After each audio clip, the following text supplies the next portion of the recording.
when a family's boat smashes onto a reef in the remote South Pacific Ocean. The sailing trip of a lifetime turns into a living hell. I feel like I'm in a scene from Titanic. Seriously injured and hopelessly trapped, a father can only watch as his wife and children battle for their lives. They were going to die one by one after me, and there was absolutely nothing I could do to stop it. Now, the fate of an entire family lies in the hands of their 16-year-old son. Sorry, Dad.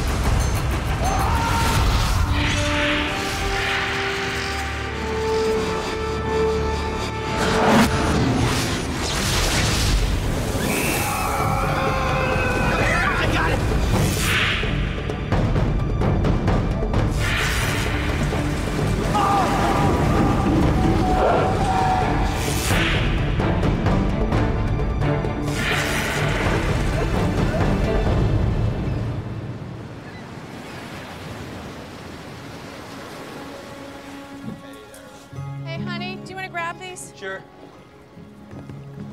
The Silverwood family, from San Diego, California, is on a round-the-world sailing trip. Hey, Amelia, honey, will you come here and grab this? For Dad, John, the voyage is the fulfillment of a lifelong dream.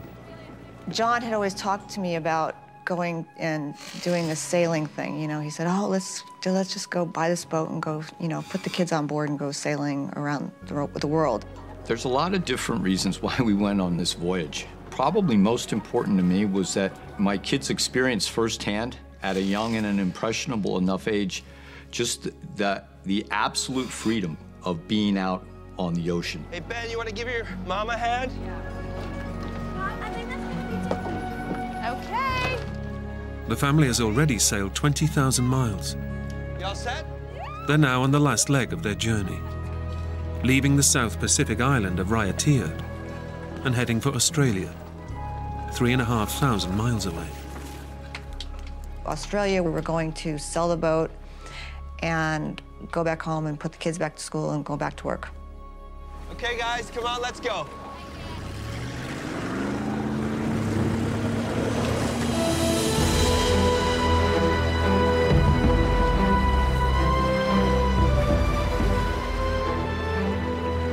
The family has spent the last 21 months on John's pride and joy, an 80-foot catamaran, the Emerald Jane, bought from his 20 years of hard work in the construction industry. Emerald Jane, she was just incredible. A great combination, you know, beauty, power, seaworthiness, strength. Her mast, 80 feet tall. I loved every inch of her. For John's 3 youngest children, Camille and Amelia, and their brother Jack, the trip has been an unforgettable experience.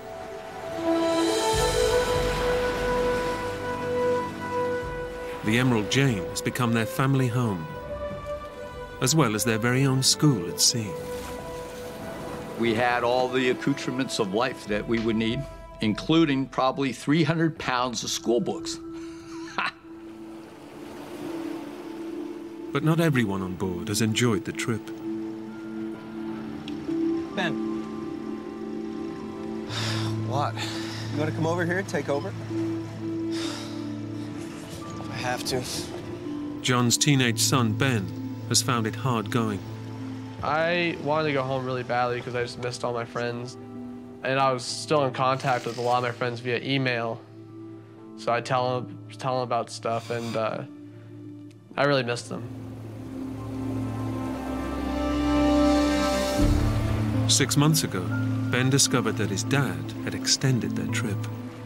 When I found out about that, I was pretty angry. I kicked down the door, punched a little hole in the wall, and basically threw a pretty sizable fit. But today, any grumbles have been left behind.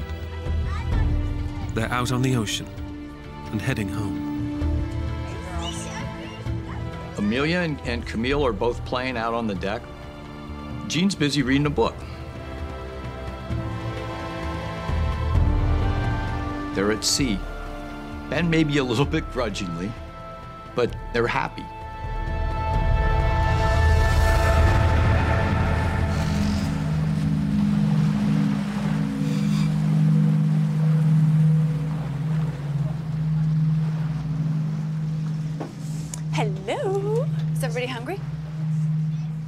The Silverwood family while away a lazy afternoon at sea.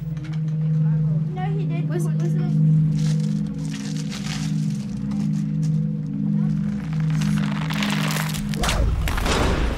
There's a clanking sound up at the mast.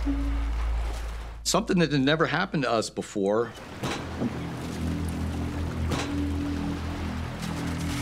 You see anything? Shackle. Where? It's loose. And the boom was now smashing into the mast repeatedly.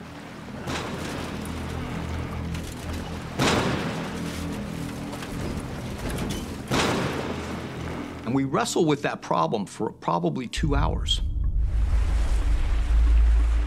But John and Ben can't fix the sail. Yeah, I think we leave it for the night, Ben. I say, look, we'll fix this thing in daylight.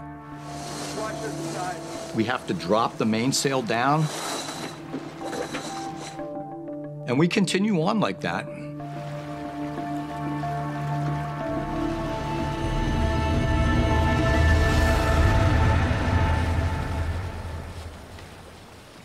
As dusk falls, John sets the boat's navigation system to avoid one of the many tiny islands that dot the Pacific Ocean. And the Emerald Jane heads into the sunset. It's glorious. It's glorious. I'm just like at one with the universe.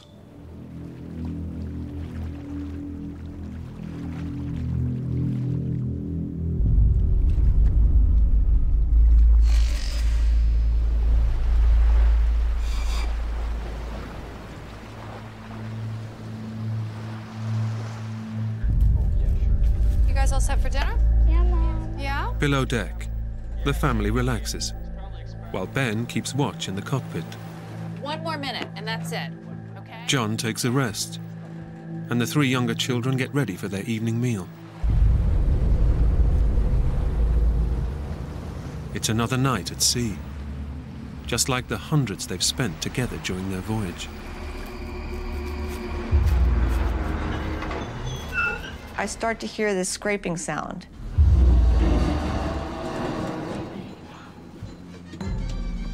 It's very light. And I just think in my head, well, maybe it's a floating coconut palm or something we've just hit. Go back to your picture, honey. Looks great.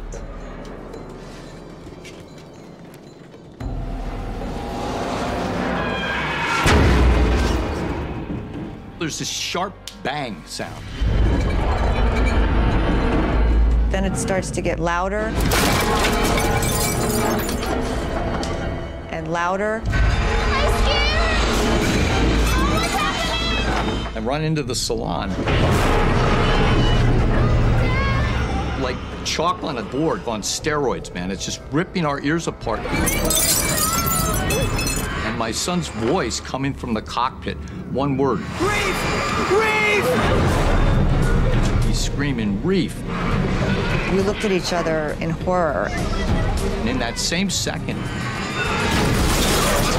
I hear this big boom. I just got thrown like a 5-10 feet. The Emerald Jane has smashed into a submerged coral reef. John slams the boat's engines into reverse.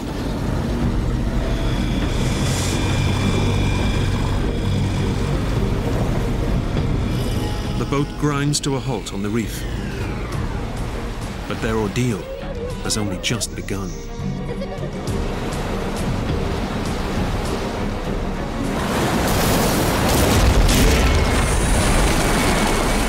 This giant wave hits the boat. The ocean has punched its way through the hull of the boat. The water just comes shooting through, exploding. I feel like I'm in the scene from Titanic.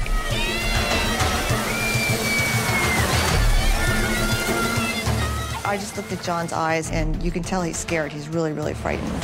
He doesn't know what to do, and I don't know what to do. The whole dream of my life was all disintegrating right in front of my eyes.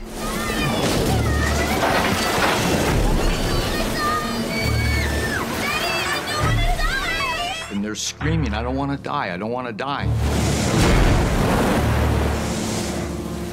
In just a matter of seconds, the Silverwood's idyllic sailing trip has turned into a living hell.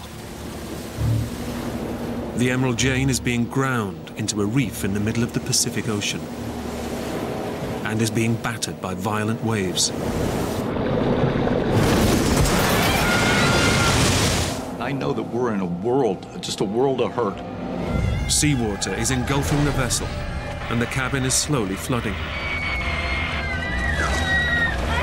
Mayday, mayday, mayday. This is the sailing vessel Emerald Jane. We're at latitude and longitude.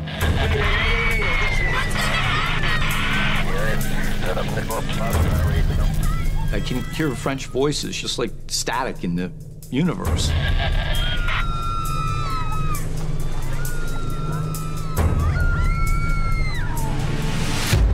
But I can't get through.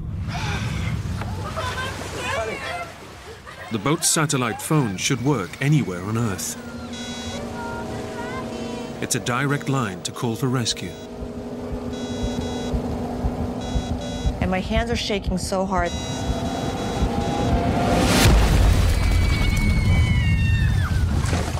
I drop the phone, so the phone just dies. John now activates the boat's rescue beacon. It's their last resort, transmitting an emergency distress signal to international rescue services. And I see that little red light blinking, and I think, is that signal actually really going way up into space? And is there anybody to hear it? Our radio wasn't working, our satellite phone didn't work anymore. We didn't know if the emergency beacon was working. We had almost no way of communicating with anybody that we were there. With the Emerald Jane being smashed on the reef, John believes they must abandon ship. And I look at Ben and I tell him, Ben, we've got to launch the life raft.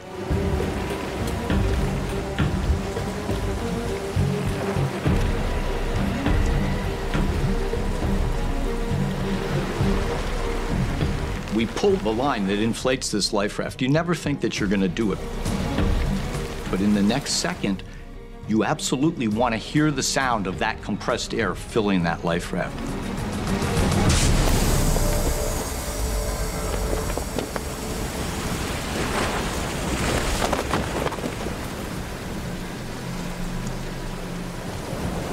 But just as Ben and John are about to launch the life raft, all the lights on board Emerald Jane, every single light goes out.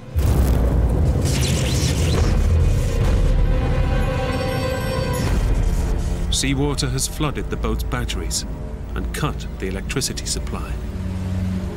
You couldn't see anything in any direction. There was no lights. I look out, it's just pitch black. I knew we were pretty much screwed right there. Just as it seems things can get no worse, yet another ocean swell crashes over the reef and unleashes its full fury on the stricken boat. One of these big waves breaks directly over the middle of the boat.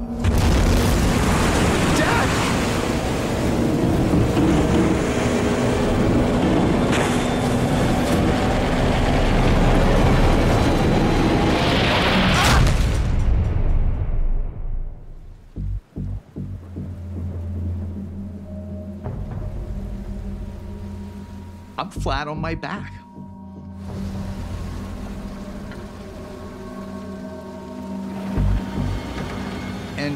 And I look down and what I see is just impossible. That mast, that 80-foot mast is laying right across my legs. The huge force of the wave has snapped the Emerald Jane's mast. This huge surge of electric pain just barrages it explodes in my brain.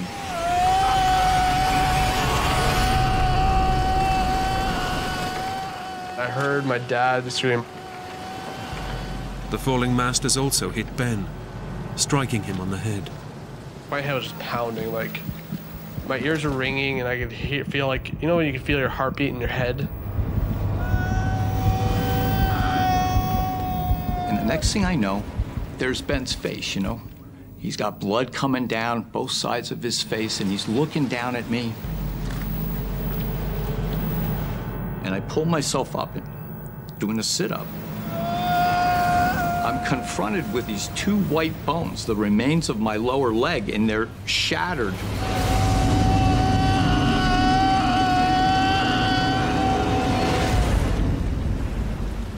You can see the bones sticking out like toothpicks almost out of the side.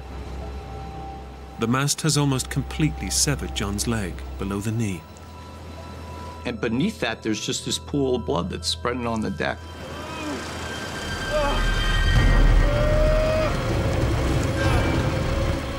Ben tries to free his father from under the 2,500-pound mast. This thing is 80 feet long.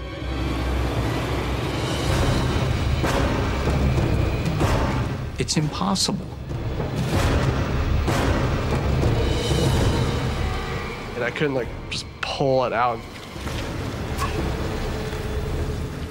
He's losing huge amounts of blood from his shattered leg.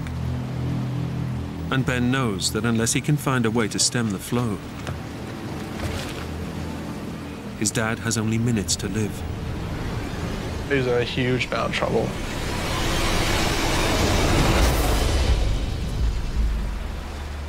Dad!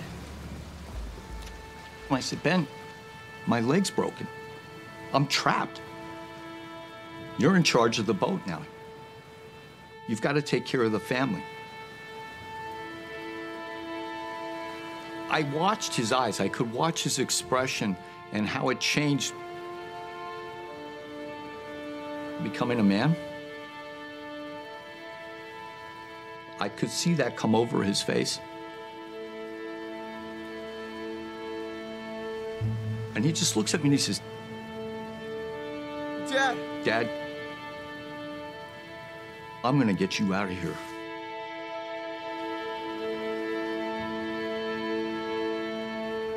I really didn't think about what the actual burden was on me or the responsibility. My reaction was just to keep doing stuff. Ben knows his dad is losing massive amounts of blood, and he has no time to spare. He has to stem the flow, or his dad will die. Within minutes, there's my son. It's gonna hurt! And he's got an idea. He takes that line and he wraps it around my thigh.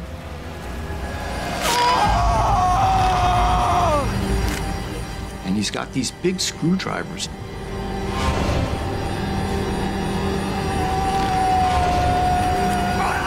I wrapped it around as many times as I possibly could and then linked it together.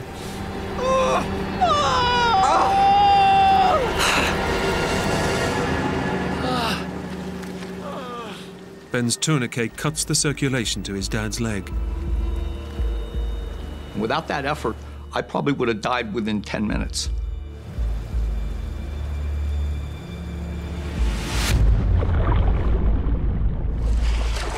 Below deck, the cabin is flooding fast.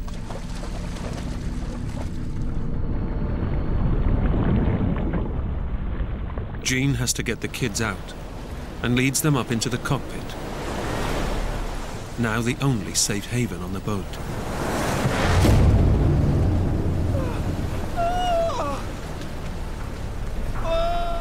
It's only now that she sees for the first time her husband's terrible condition. He's in horrible, horrible pain.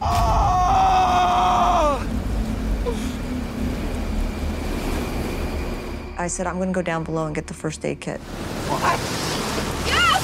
No, Mom! The medical kit could help save his father's life. But Ben knows that if he lets his mum go below deck, she'll be walking into a death trap. She was kind of just pleading with me. She could go get the medicine. It'll only be a second. She knows exactly where it is. I told her it's just stupid to go down there because you get, if not killed, hurt really badly. Mom! My mom's 5'5", I'm 6'1", so I was able just to hold her back. No! Mom! As he was forcing me to stay there, this massive, massive wave came over the boat.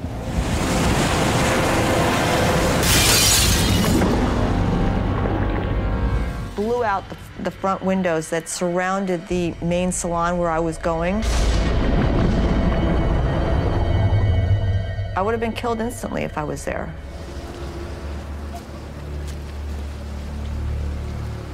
So he saved my life.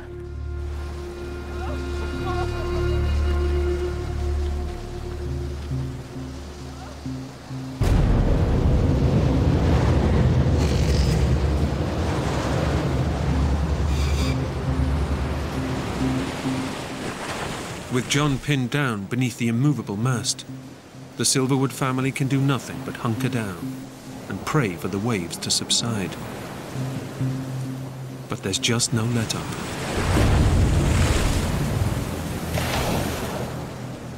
I just remember those waves, the sound of those waves. You could just hear the roar get bigger and bigger. And closer, until finally a wave would strike.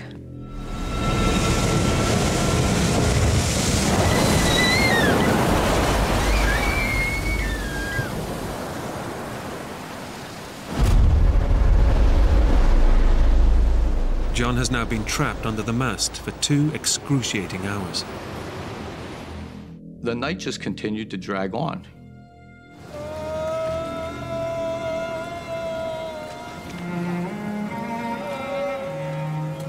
It seemed like an eternity. I'm fighting with all I've got against this pain. The temperature is plummeting, and he's battling the onset of hypothermia. I'm shaking, I'm shivering. My teeth are beginning to chatter uncontrollably. He's hemorrhaged more than 50% of his blood and can withstand little more. I recognize that my ability to act, to do anything to save myself, were slipping from my grasp.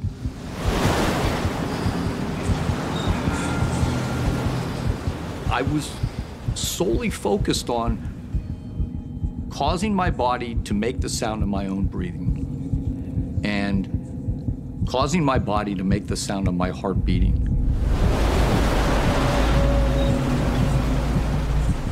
And mentally, I'm one with my heartbeat.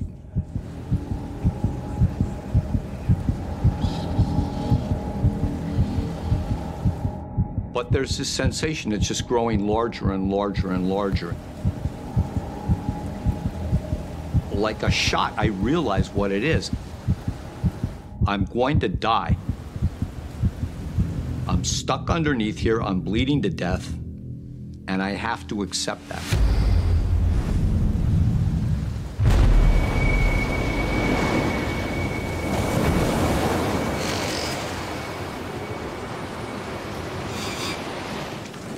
This torment, it just didn't seem like it was going to have any end.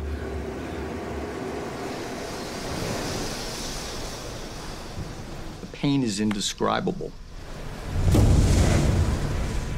John can withstand little more. And Ben and Jean make one last desperate attempt to free him from under the mast. 1, 2, 3. That mast weighs over 2,500 pounds. I was pulling with all my might. In my son's mind, certainly, he knew it was impossible, but they just had to try. The mast is just too heavy to lift. It's impossible.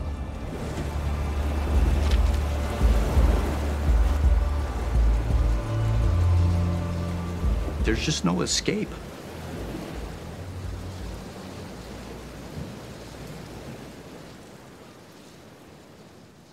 Out of that whole horrible abyss that I was lost in, there just came this single word, and that word was no. I wasn't going to quit. I was going to fight. I was not going to give up.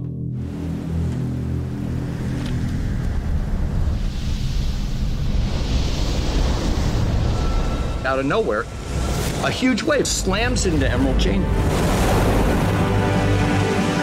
I see the mast, it's being lifted higher than ever before. In that same second, I pushed as hard as I could. And then the mast slapped back down on the deck, and I was free. But 3 hours under the mast have left John in a terrible condition. It made my stomach turn just to see his leg just hanging by, I mean, literally a piece of skin.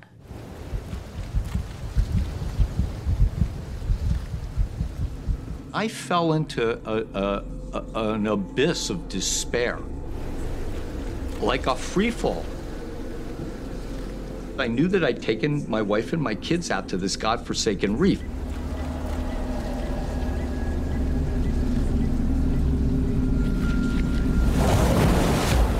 This whole thing was my idea.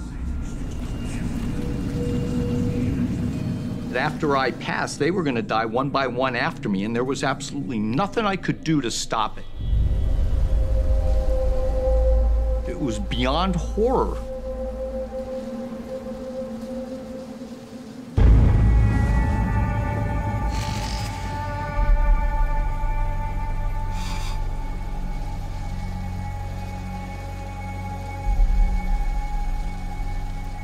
We enter a phase there. It's just pure survival. You just have to hold on and you have to survive.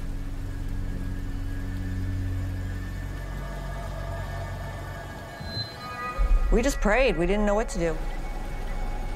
The emergency beacon has been transmitting for over 5 hours.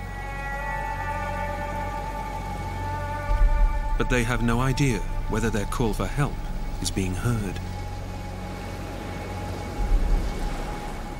Then, just after midnight,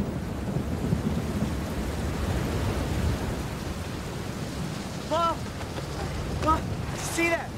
We looked out off the stern of the boat and we started seeing this light. See that?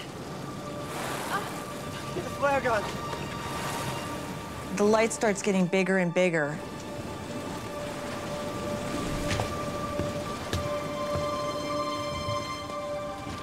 And we thought, oh, wow, it's a ship, we're gonna get rescued.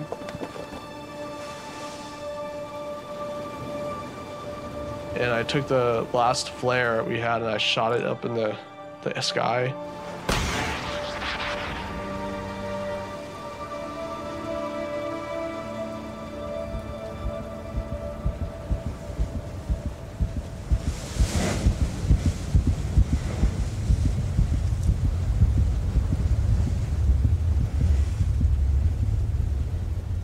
And then all of a sudden we realized it's not a ship coming. It's actually the moon that's coming up.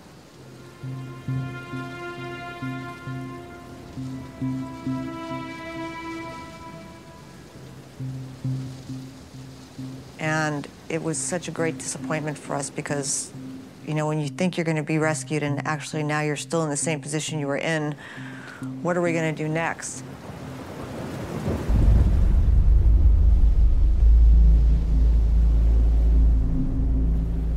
As the night wears on, the family cling to the wreckage of the boat as the waves relentlessly batter them. The boat was breaking up. The waves were just breaking with such intensity. Every time I would look, there would be a new part of the boat that would not be there. That was a terrifying part because once the waves struck, you didn't know exactly what was going to happen to the boat next. Ben is the only guy on the boat that understands that since we had 60% of the boat and now we've got 50% of the boat, pretty soon we're going to have 40%, and everybody on board the boat is going to die if they don't abandon ship. Ben knows the only possible way of getting his family off the boat is in the life raft, but nothing is safe from the endless waves.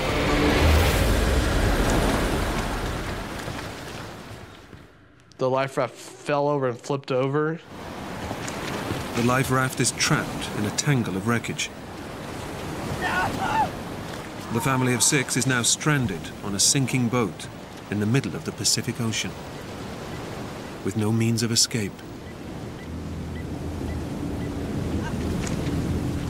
In the moment that you think it can't get any worse, it can't get any bigger, it can't get any darker, it does.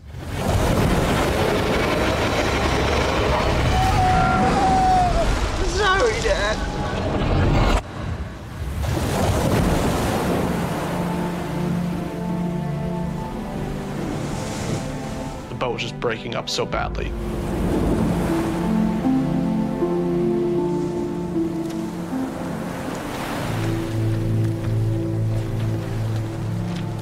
We were pretty much in the last usable, safe spot of that boat.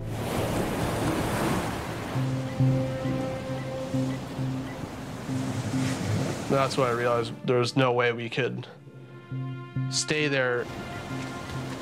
The risk was just too great. I decided that we had to leave the boat.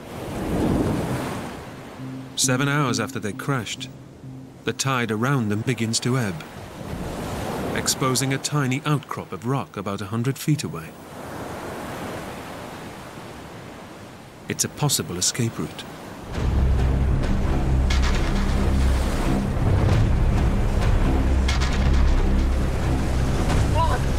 We gotta get out this boat! You see that? But his dad is so badly injured, even the smallest journey is impossible.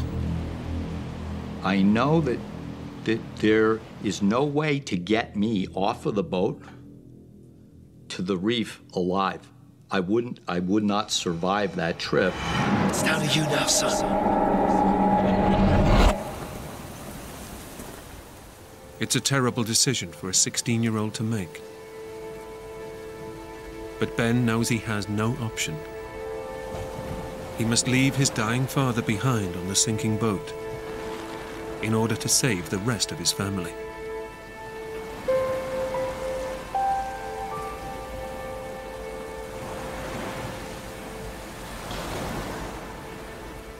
Ben is on his knees and he's crying, asking me to forgive him. Sorry, Dad. Because he sees a parting of the ways between myself and him.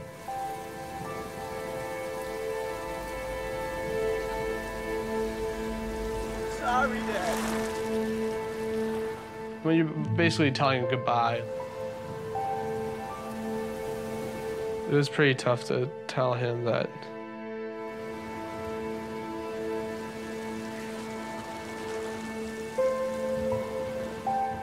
you don't ever really think your dad's gonna die. 12 hours ago, he was Dad, you know, just running around doing stuff on the boat.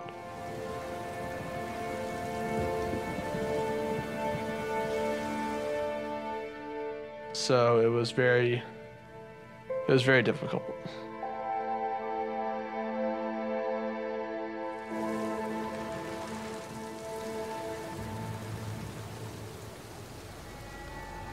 I understand completely what's going on. I was not concerned about myself. If there was no way to get me in, well, that was that.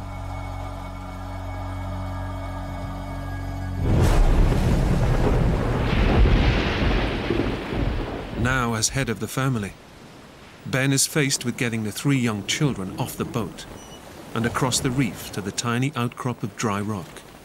As soon as the wave broke and started to recede, that's when I jumped off the boat.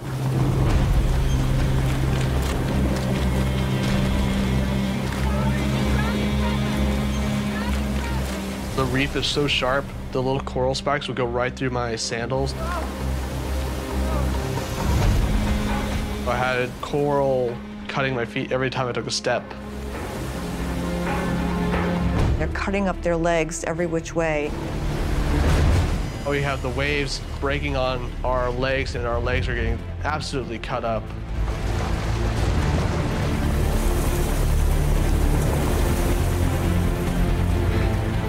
At that point, I gave my brother the little emergency beacon. Hold this, keep tight, yeah? I told him, Jack, do not let go of this. This is our only way anyone can possibly find us.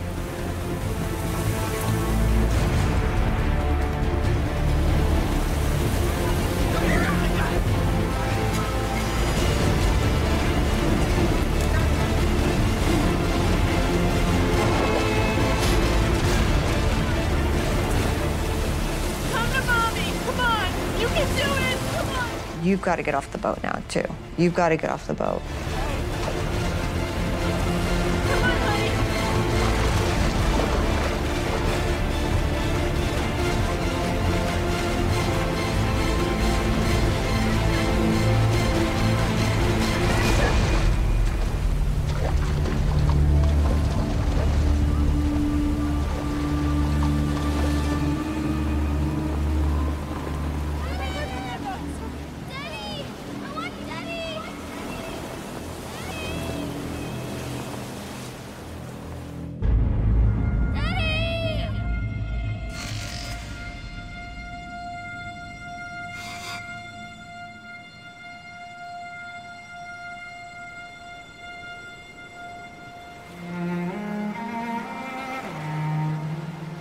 Alone on the boat, John is now in the final stages of life.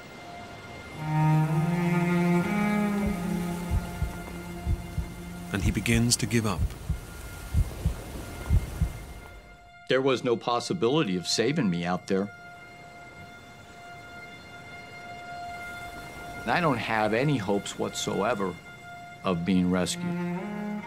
This little piece of boat that I'm on is going to just slide off the edge of the reef, and I'm going to sink a mile down to the bottom of the ocean. But the thought of watching John die alone on the boat haunts Ben and his mum.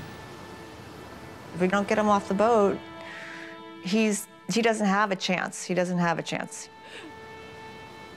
I have to get him off the boat.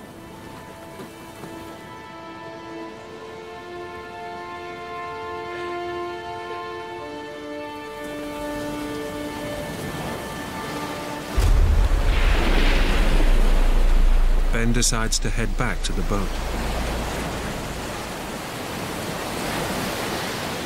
Oh, go to the life raft. I'm gonna go to Dad.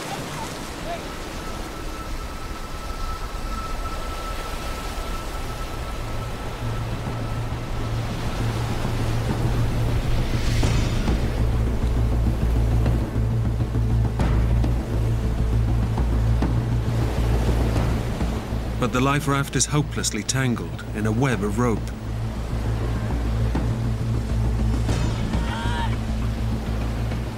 Jean pulls at the life raft for over an hour.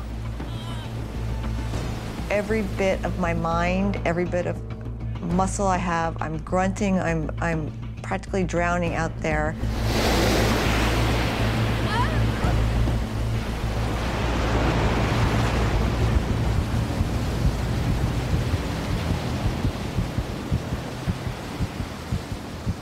After about 40 minutes, I was completely exhausted. I couldn't do it.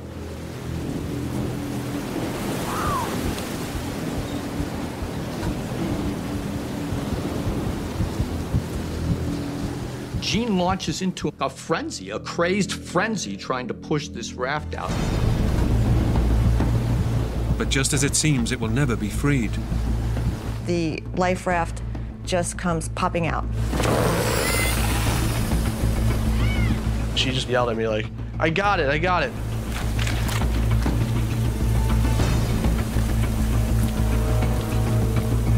We have the waves breaking on our legs and pushing us into the boat, and our legs are getting just absolutely cut up.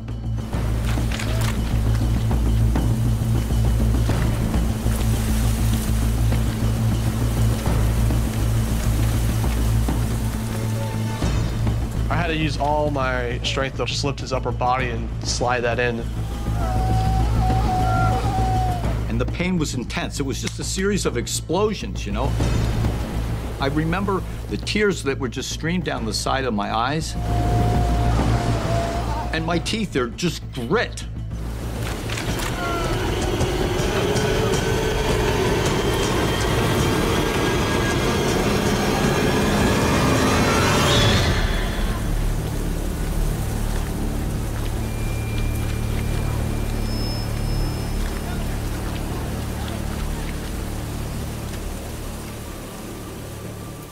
My son was the ray of hope, the ray of light, the steady hand.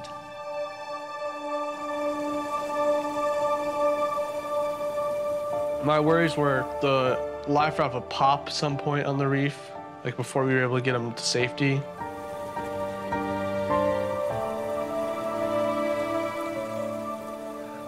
Every one of those steps, there's just these explosions of pain. It's just pure agony, you know?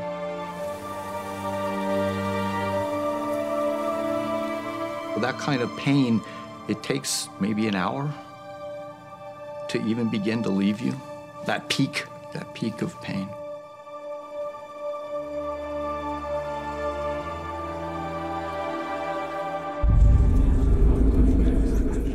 finally, the whole family is off the boat.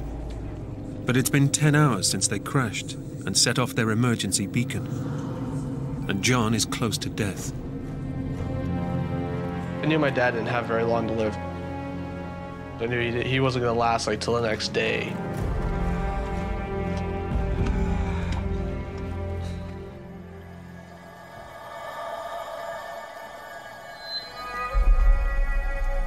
It's been 12 hours since the Silverwoods activated their emergency distress signal.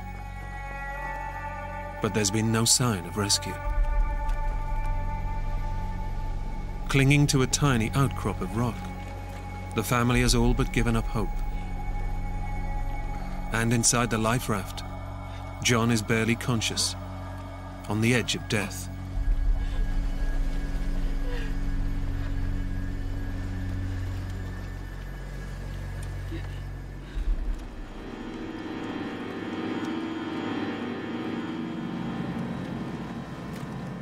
I'm surrounded by darkness. I don't have any connection with reality.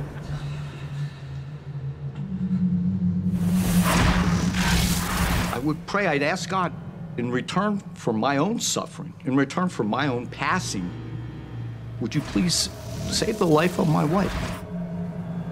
Save the life of my kids.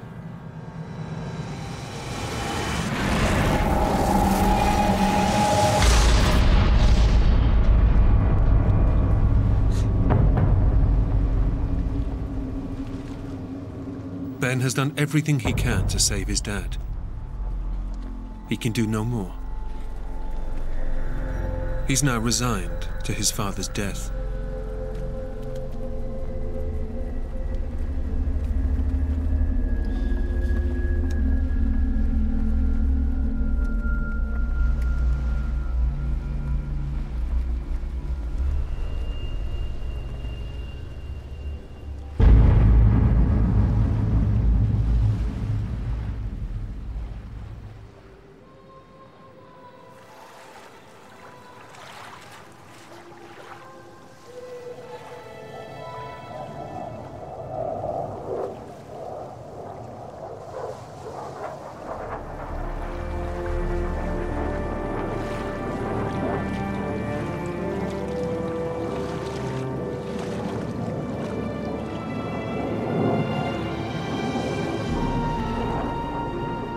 As the sun came up, I could see this little star flying on the horizon.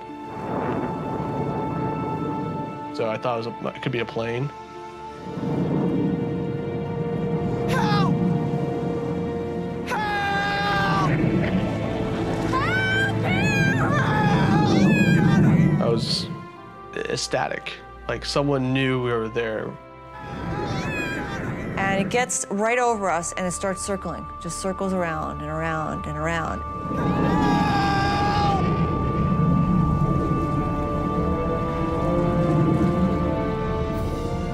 But no sooner has the plane flown over them than it disappears over the horizon. I could see the glimmer from the star kind of just diminished. Our hearts sank because we realized, you know, we're not going to get rescued.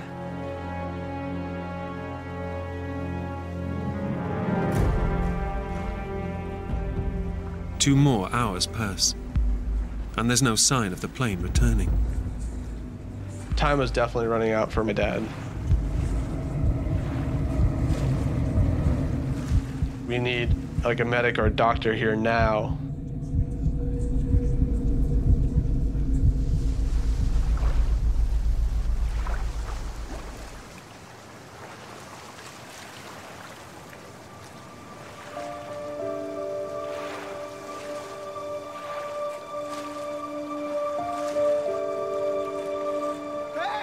I see this boat on the horizon. The family's emergency beacon had led the plane to the reef. But unable to land, the crew alerted local fishermen on a nearby island.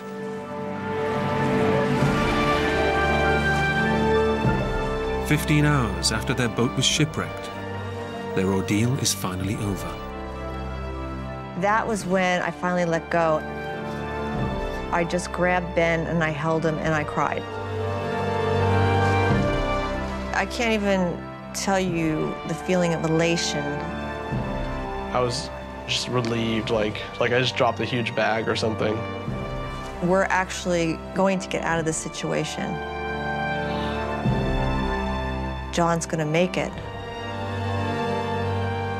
The fishermen take the family to a nearby island, where they're evacuated by a medical rescue team and flown to Tahiti. After 8 hours of surgery, John's life was saved. But he lost his left leg below the knee. How was it to lose a leg?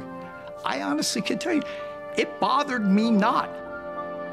When I regained consciousness, everything was new to me.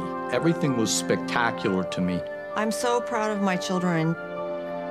I thought Ben was a 16-year-old immature boy, and he turned into a man in an instant. Well, a lot of people use the word like hero and stuff like that about me. It doesn't really seem right. I just did all that stuff just because it needed to be done. I see my wife and I see my kids through an entirely different lens. And I understand exactly how magnificent that they really are.